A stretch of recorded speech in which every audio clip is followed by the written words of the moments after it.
Hi, everyone. Hi. I'm just going to let you sit. So my name is Nora Bavey, General Partner at Unconventional Ventures. It's a Nordic VC focusing on impact tech companies built by diverse founders. And today we're having a conversation about the uphill battle of diversity. But before we dig into that, I know it's an early day. A lot of you have been sitting and listening. But to set the tone, help me in raising your hands if you know the answer. So, did you know that 1.1% of all capital goes to female founders in Europe? Did you know that 1.3% went to all founding teams consist of ethnic backgrounds in Europe? Did you know that there's a diversity impact on innovation and revenue and profitability? Today I can't talk. Good. Okay, raise your hands if you know who I'm talking about. Jeff, Bill, Elon. Raise your hands if you know who I'm talking about. Ada, Grace, Catherine. Did you know that over 70% of college students can name a famous man working in tech, but less than 20% can name a famous woman in tech? And just to set the tone, Bill, Jeff, and Elon would not be able to build any of the products if it wasn't for Ada, Grace, and Catherine. But to start off the conversation, why is it lagging behind? I have an incredible panel with me that each of them are stakeholders in the ecosystem. Please introduce yourselves. Hi, starting with you, Annie. Yes, hi everyone. My name is Annie Lindmark. I work at Sweden's innovation agency Vinnova with new technology and innovation. I'm also part of the Nordic Innovation Task Force Diversity, where we work with creating awareness, engagement, policy making, and also analysis around the matter to kind of collaborate and be stronger together and create change. Amazing, thank you. Liva. Yeah, my name is Liva Echwald. I'm the co-founder of the company Intentional. We do intentional design for diversity in finance and investments. We have also a background with the NGO Found Diverse, where we do collaboration initiatives like the diversity commitment among investors in Denmark. And then we have the accelerator program Leap Forward, where we work with business development and internationalization of scalable tech startups with minimum one female founder. Thank you. Tuomas. Hi, on my behalf as well. Tuomas Kosonen from Inventure. We are a Helsinki, Stockholm-based seed investor, investing in Nordics and Baltics actively, currently from our fourth fund. So quite diverse portfolio, but I think the topic of today is the elephant in the room. Right. In our portfolio as well. So let's rip the Band-Aid off. Are you ready? Why is it lagging behind? Please, Annie. Yes, and there's so many answers, and we can have a lot of long conversation about why we're lagging behind. To mention two things that I would say is, first off, I think actually the lack of interest and knowledge about the matter, especially in tech industry, but also in investment and the finance and innovation sector. So talking about it as being better, but still in very vague terms, not having structure ways of talking about how we can change the structures. But also, I would say misconception of what it is to be a tech founder or how you should be to have a successful tech company. So I think there's a lot of things to it, but I would say, first off, kind of how we're actually working with it, talking to it, have the knowledge about it, and also the part of our image of who is and can be an innovator, an entrepreneur, a tech leader. Well, Tuomas, speaking from an investor to another investor, talking about the data about the profitability, pace of innovation, I mean, we wanted to make great investments. Why is it lagging behind?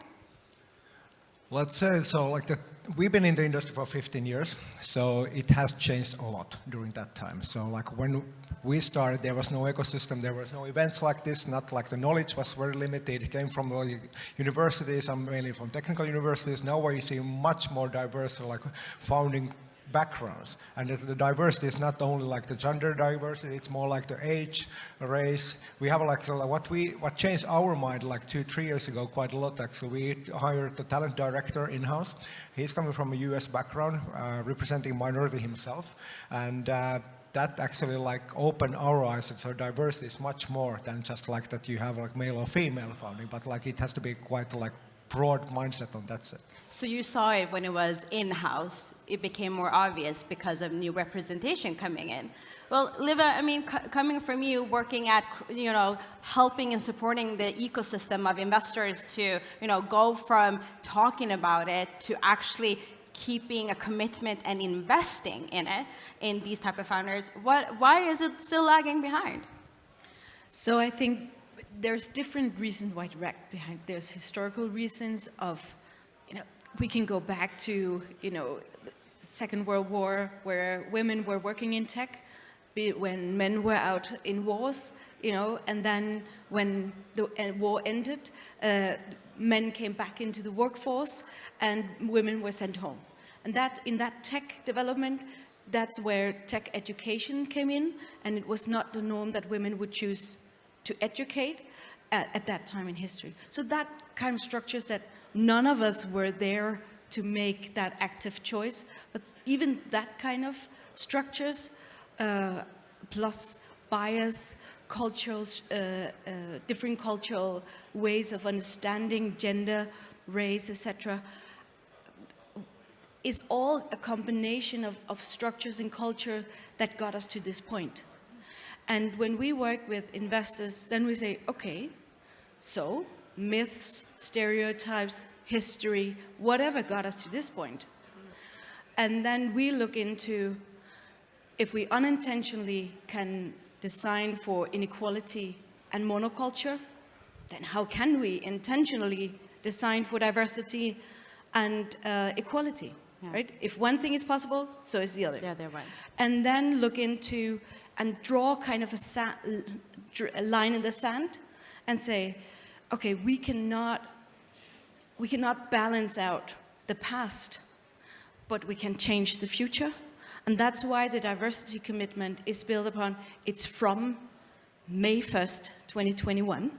So last year the investors signed, and we are documenting then from here, it's max 80% invested in new startups with a male-only founding team. So that kind of goal setting to be reached over time, instead of changing the history, none of us can be, reliable for whatever our grandfathers and sisters did, right? But we have a role and responsibility in then creating something new, and that's what we do with the investors. Well, I mean, I talk about patience being a privilege. I don't have that. So if we look at the comments that we usually get when we talk about, funding more diverse, we always hear the same excuses, the pipeline problem. Is it a pipeline problem? Tuomas? At least for us it is. So like we've been encouraging people for different backgrounds to apply, and we have two different like setups of like the investments. One, the other one is actually very early stage, which try to encourage the founders, like no matter what's the background, if the idea is good, the people is good, so just apply. And like that we've seen a bit more diverse actually pipeline on that side. But it is like, from thinking about portfolio point of view, so like we have a large portfolio, I think like maybe 7,000 to 8,000 people working in the different companies altogether combined. And when you look actually like some companies even like more than half are female, so it's not just like that part, but actually you look at the management team and the founders, there we have, I don't know, 90, even 95 maybe, unfortunately. The legacy still. Don't be afraid. Just no. But we've been trying to get there. Yeah. But it's still too much male dominated, like the founding teams, and even more like the management teams. Even try to encourage, and that's something while we work actually as board members. So like a challenge to get the right board members as well. So like we put effort on that one, but it's just time. It takes time. So it's partly a pipeline problem. I'll get you on that after this conversation. Anni, you do a lot of activities in the Swedish ecosystem. Is it a pipeline problem?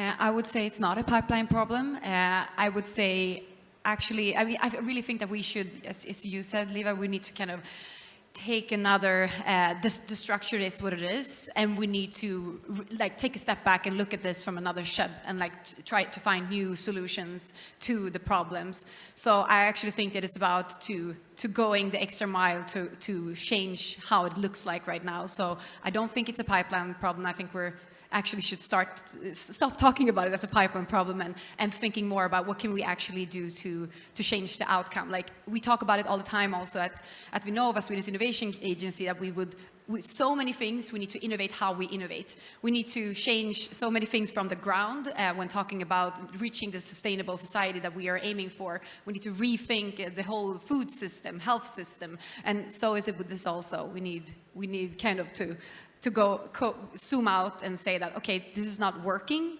We need to then do something else about it, but it's not a pipeline problem.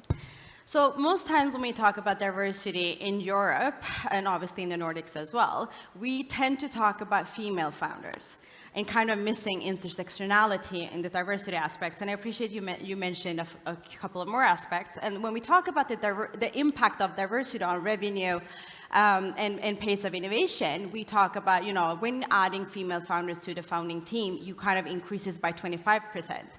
But with that, we also talk about representation being important. We need to highlight female founders. We need to show that it's possible.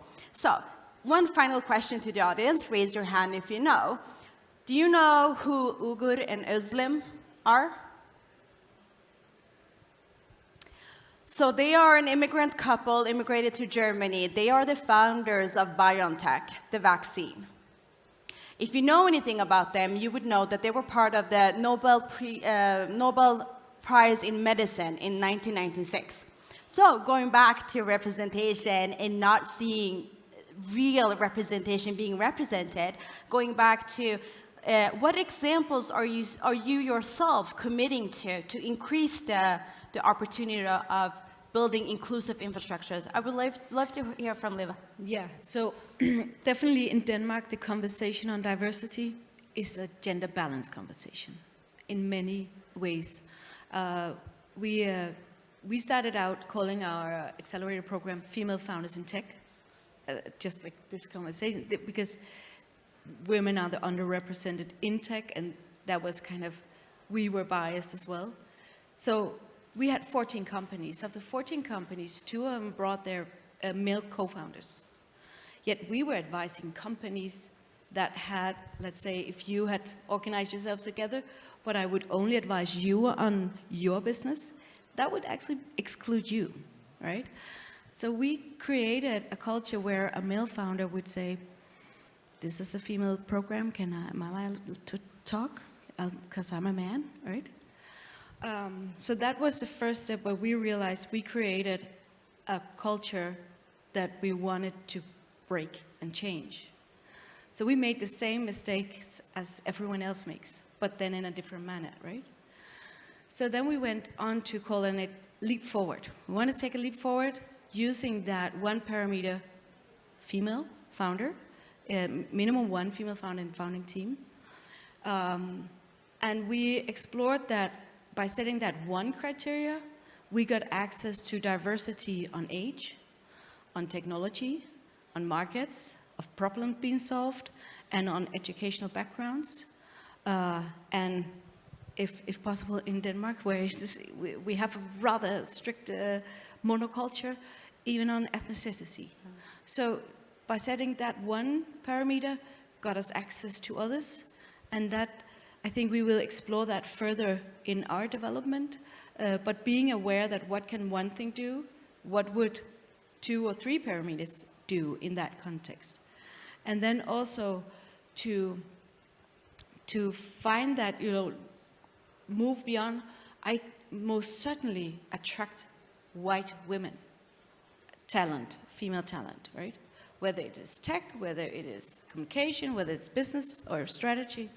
I rarely attract women like you, Nora, or men like you, right? In attracting talent in regards to what we do, and breaking free of that, we've really experienced how hard that is in our own organization, and acknowledge that when going out and helping others say, okay, we experience it too. How can we together find that solution that is a feasible way forward in building something new, right? Yeah. And learning from those mistakes that you make, whether that is on one perspective or another, but also that once you start to measure, track, then you actually get an eye for all of the awesome things you unintentionally can get access to, or the fact that what you perceive being the right solution, whether just like you do a product development, measure if it's really working, right? Yeah. So measure the effectiveness of what you set and see in regards to diversity. So measure and put KPIs. Yes. Well, Tuomas, you've done some internal things as well. Please share a couple of the policies that you're looking into. Do you measure? Yeah, we do. So ESG topics overall has raised like a lot of importance in the past years, and of course this gender equality is part of that one. And we do that actually quarterly basis.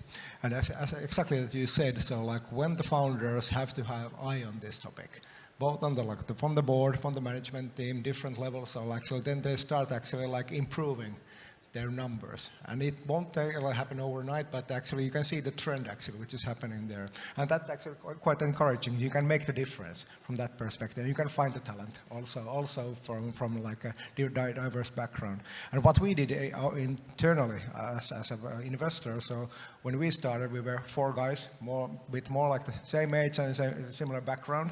Now actually coming from, most of the team is in Finland. Finns are minority.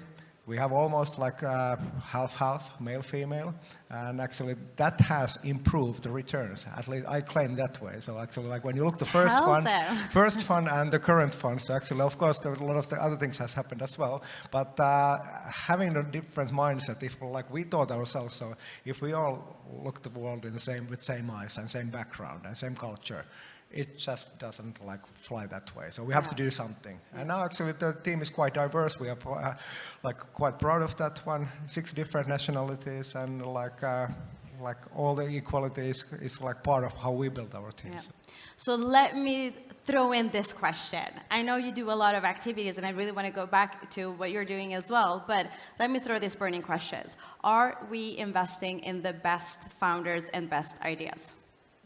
Yes or no? No. No. Every now and then. Every now and then.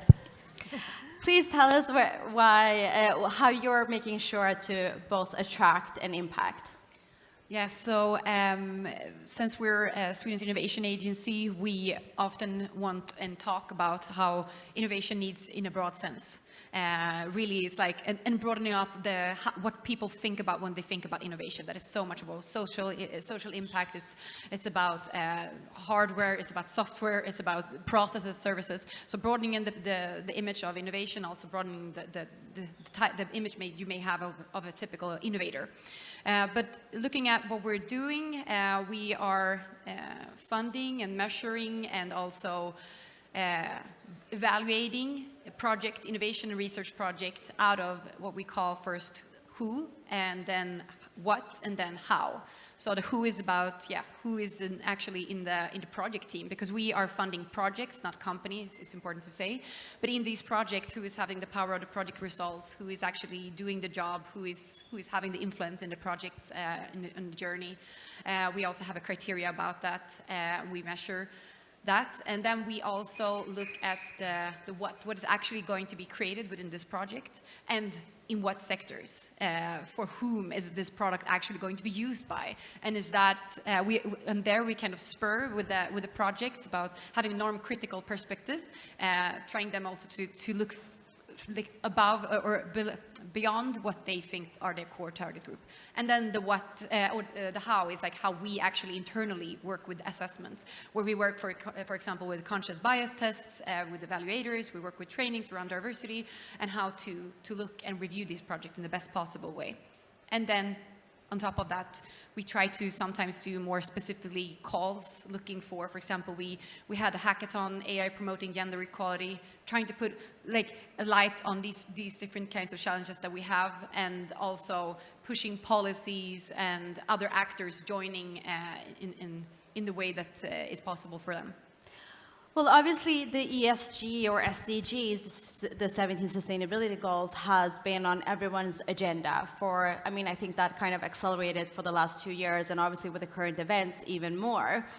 Do you think it's possible to have the impact that we are so looking forward when it comes to the SDGs without diversity? Thomas? It's going to be challenging.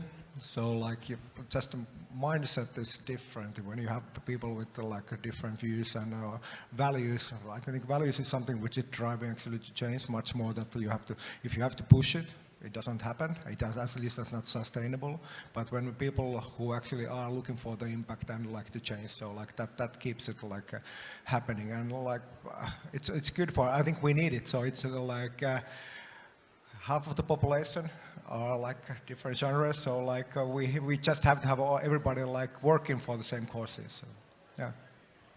Liva? So I would like to quote a LinkedIn post I once read, and the writer wrote about prior to problem solution fit, prior to product market fit, you need a founder problem fit and a founder market fit, as he wrote.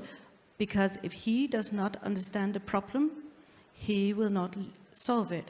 If he does not understand the market, he does not understand the customers, right? He will not succeed in solving the problems of the world. Can we solve the problems of the world without diversity? Well, if there's no empathy, and if we only invest, we don't only, but if we mainly invest in him, solving the problems of the world to the market he understands, then we got an issue, right? And so we need that, and then this is an example of gender, because of course we need that empathy from her, but also from, I mean, I'm born white with the privilege I'm born with.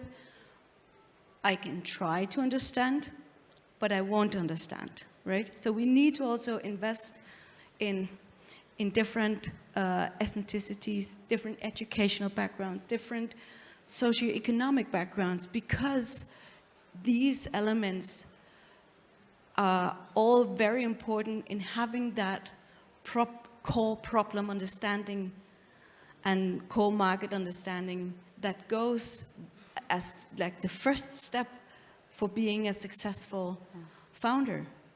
So I think we will not solve the problems of the world. I love that you brought up empathy, because what does empathy matter? And I just want to put in that we have to be aware that many of the bias trainings that is happening is about creating sympathy. Sympathy is a non-actionable approach to many of the questions, whereas empathy makes us understand the problem and the challenges, and it makes us act. So it's an actionable measure of our compassion. But we'll get back to that.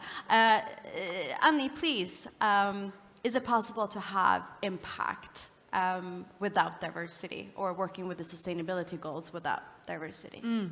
And first of all, I just want to say that, I mean, I think Agenda 2030 and the SDGs are great to have a common language regarding the challenges that we are meeting as a world and society. And what I think is also very good with them is that they amplify that they are interlinked, like social, environmental, economic challenges are related. We cannot solve one part without the other. So yes, they are. It's a very important cornerstone of that. Yeah. So another question that I know you a little bit touched upon, Tuomas, is that you've been part of this industry for over 15 years. And from my perspective, being a founder turned investor, because I needed to become the investor I never met, was that I never truly understood why we're talking and talking but not investing. And obviously the 1.1% going to female founders, it's been literally going from 3 to 0.3% for the last 6 years. So why aren't the numbers rising when we know, and I know you touched upon it a little bit, that you saw there's been a lot of change. Aren't we still talking a lot more than writing checks? Unfortunately, yes. So cannot deny that one. But the good thing is that now there are more and more experienced, like people with different backgrounds who will be turning to entrepreneurs and founders in the coming years. So like that will improve the pipeline on that side as well and the deal flow overall. But if there would be an easy solution, we would have done it already. We invested like only female founding team the first time back in 2010. It's not like that we have not done it, but it's just like difficult to get the deals done. I don't know. There is no like black and white answer on that one. So like. But I think all the investors, what we see around us, our colleagues are putting effort on this one. Yeah. Everybody's reporting it to something like and having their own programs and like putting effort. And there's the female tech like support initiatives, whatever they are, office hours or like programs and trainings, and exactly what you explained as well. And it will improve it. Are we putting too much training on founders and not enough pressure on investors, Liva? Well, when you ask me, we're putting quite, I would say, the pressure on the investors, and maybe not pressure is the right word, because first of all, when we started out our initiative, Diversity Commitment, our first conversation was 2019. We had, there was quite a lot of shaming going on. You ought to, why isn't it, right? White men, ooh.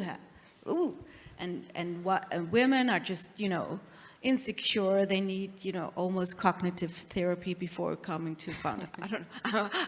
Now I'm painting a little black and white picture, but there was a lot of shaming going on.